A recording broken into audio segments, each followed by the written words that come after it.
ചേട്ടാ വൈക്കം ബീച്ചിനെ കുറിച്ച് എന്താ പറയാനുള്ളത്? വൈക്കം ബീച്ച് നല്ലൊരു ബീച്ചാണ്. വേറൊന്നും പറയില്ല. കായലുണ്ട് ഇവിടെ. ഓ വാവ് ഗൈസ്, അത് വല്ലാത്തൊരറിവാണ്. ഇവിടെ കായലുണ്ട്.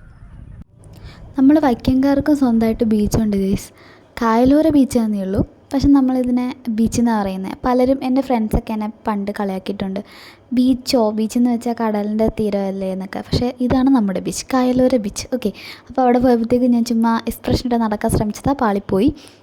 ഇത് ജസ്റ്റ് ആ ബീച്ചിൻ്റെ ഒരു ഓവറോൾ വ്യൂ ഞാൻ കാണിക്കുന്നതേ ഉള്ളൂ. KTDC ആണ് അവിടെ ഒരു വള്ളത്തിൻ്റെ ഷേപ്പ് പോലെ ഒരു ബിൽഡിംഗ് കണ്ടത്.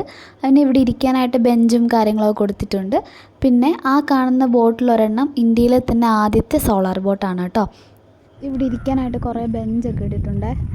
ഇത് ഗ്രൗണ്ടായിരുന്നു, പക്ഷേ ഇപ്പോൾ പുല്ല് പിടിച്ച് കിടക്കുക. അല്ലാത്തപ്പോൾ ഇവിടെ ക്രിക്കറ്റ് ടൂർണമെൻ്റൊക്കെ നടക്കാറുണ്ട്. പിന്നെ ആ സൈഡിലേക്ക് പോകുമ്പോഴത്തേക്കും കുറേ പ്രതിമകളൊക്കെ ഉണ്ട്. അങ്ങ് പോകുമ്പോൾ കാണിച്ചു തരാവേ. ഈ കട കണ്ടോ? ഈ കട ഒരു വള്ളത്തിൽ സെറ്റ് ചെയ്തേക്കുന്നതാണ്. നിങ്ങൾക്ക് ഇത് ഇവിടെ നോക്കിയാൽ കാണാം, ആ വള്ളത്തിലാണ് ആ കട സെറ്റ് ചെയ്തേക്കുന്നത്. ചെറിയൊരു തട്ടുകട പോലത്തെ സെറ്റപ്പായിരുന്നു, പക്ഷേ എനിക്ക് തോന്നുന്നു ഇപ്പോൾ കുറച്ചായിട്ട് അത് തുറക്കുന്നില്ല. മേ ബി അത് പോയിട്ടുണ്ടാവാം, ചരിഞ്ഞൊക്കെ ഇരിക്കുന്നത്. പിന്നെ നമ്മുടെ ലേക്ക് സൈഡിലെ മെയിൻ അട്രാക്ഷൻ എന്ന് പറയുന്നത് സ്കൾപ്ചേഴ്സാണ്. അതായത് പല കലാകാരന്മാർ നിർമ്മിച്ചേക്കുന്ന പ്രതിമകളുണ്ട് ഇവിടെ. ഇത് നമ്മുടെ ഒരറ്റം തൊട്ട് ഇതായിട്ടുള്ളതാണ് കേട്ടോ. അപ്പുറത്തെ അറ്റം വരെയും ഇങ്ങനെ കുറേ സ്കൾപ്ചേഴ്സ് ഉണ്ട്. അതുപോലെ തന്നെ നമ്മുടെ വൈക്കം പാർക്കിൻ്റെ സൈഡിൽ കായലിൽ ലളിതകലാ അക്കാദമി ഒരു വലിയൊരു മണി സ്ഥാപിച്ചിട്ടുണ്ടായിരുന്നു. പക്ഷേ ഈ ഇടയ്ക്കത് ഒടിഞ്ഞുപോയി. എന്താണെന്ന് വെച്ചാൽ മേ ബി എൻ്റെ ഇപ്പോൾ വെള്ളമാണല്ലോ, അപ്പം അതിങ്ങനെ കൊണ്ടിട്ട് അതെന്തോ കേടായിപ്പോയിട്ട് ഇതിപ്പോൾ ഇവിടെ വെച്ചിട്ടുണ്ട്.